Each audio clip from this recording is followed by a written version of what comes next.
Alors, l'apprentissage robotique, on en entend beaucoup parler. C'est cette idée que l'intelligence artificielle pourrait enfin donner vie à des robots vraiment autonomes. Mais concrètement, comment ça marche? Et pourquoi est-ce que maintenant, tout à coup, ça devient si crucial?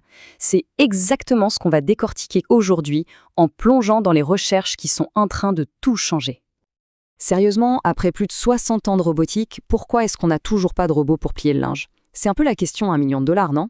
On nous promet des majordomes robotiques depuis les années 60, et pourtant, on en est loin. Alors, qu'est-ce qui coince? Qu'est-ce qui a bien pu retarder cette fameuse révolution? C'est ce qu'on va voir.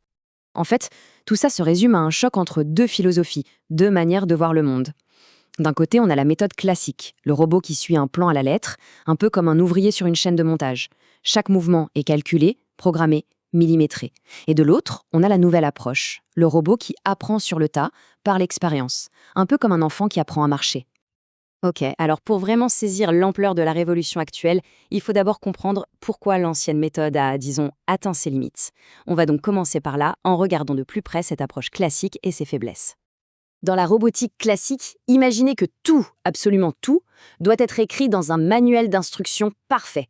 Les ingénieurs doivent penser à tout, à l'avance. Chaque mouvement, chaque réaction, à chaque situation possible. Tout doit être programmé manuellement.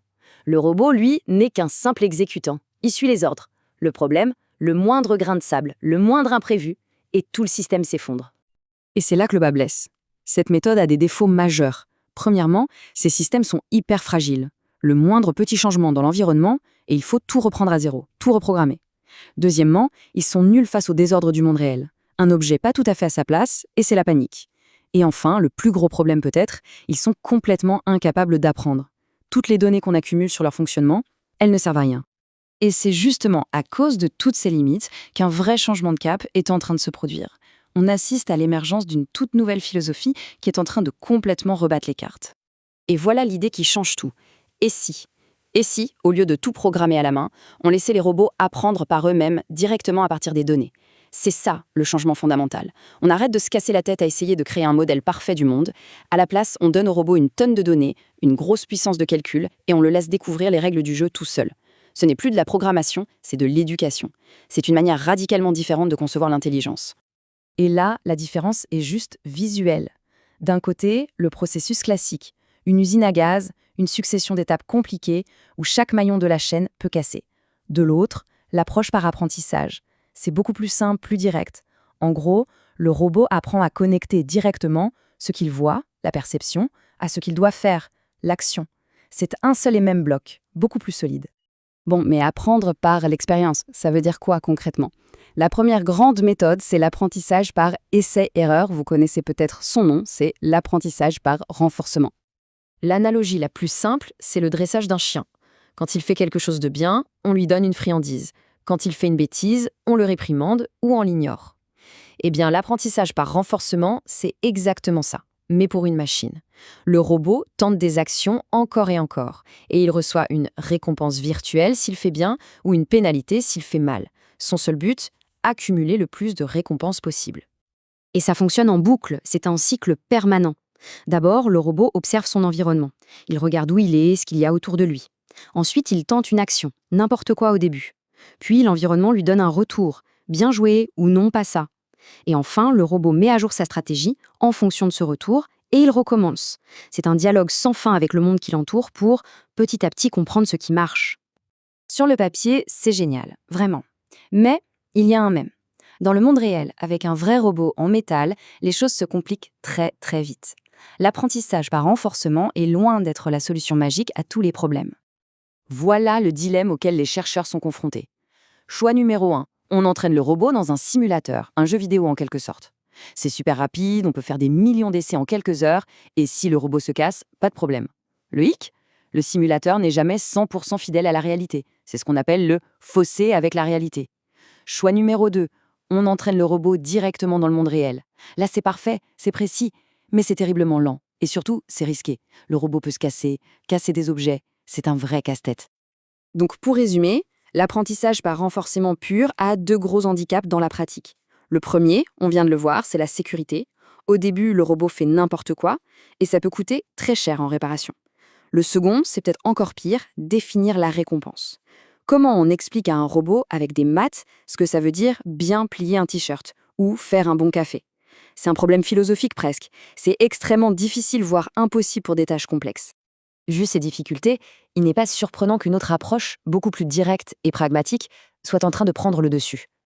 Il y a une vieille citation de Norbert Wiener, le pionnier de la cybernétique, qui dit « Le meilleur modèle pour un chat, c'est un autre chat ».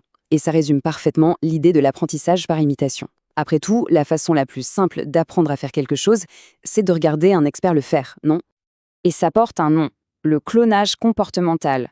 C'est aussi simple que ça en a l'air. C'est comme si on voulait apprendre une recette de cuisine. Au lieu de lire un livre, on regarde une vidéo d'un grand chef et on essaie de copier ses gestes, un par un. C'est pareil pour le robot. On lui montre comment faire et il essaie de nous imiter. Il clone notre comportement. Et la magie, les deux gros problèmes de l'apprentissage par renforcement disparaissent. Premièrement, plus d'exploration dangereuse, le robot sait dès le début quoi faire puisqu'il copie un expert.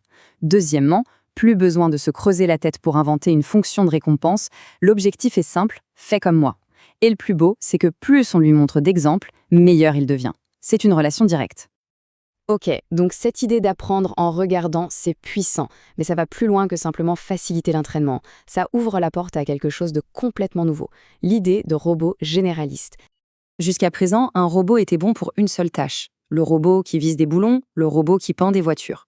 Mais maintenant, imaginez qu'on lui montre non pas une tâche, mais des milliers de tâches différentes, effectuées par des humains différents, sur des robots différents, dans des environnements différents.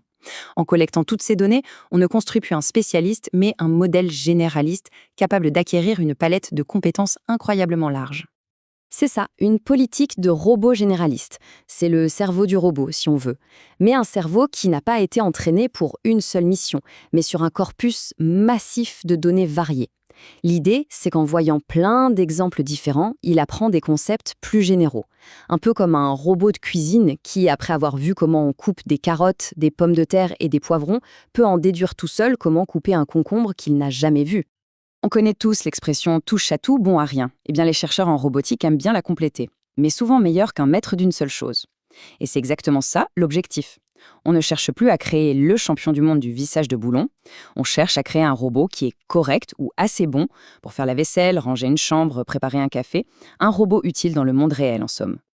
Et on boucle la boucle. Cette nouvelle philosophie, basée sur les données massives et l'imitation, c'est peut-être elle, la clé qu'on attendait depuis 60 ans. C'est peut-être cette approche qui va enfin nous donner les robots assistants et polyvalents dont on rêve depuis si longtemps. Ceux qui pourront enfin plier notre linge. Ce qui nous amène à une question finale, et qui n'est plus vraiment technique. Le jour où ces robots seront là, capables de faire presque tout, qu'est-ce qu'on leur demandera de faire en premier?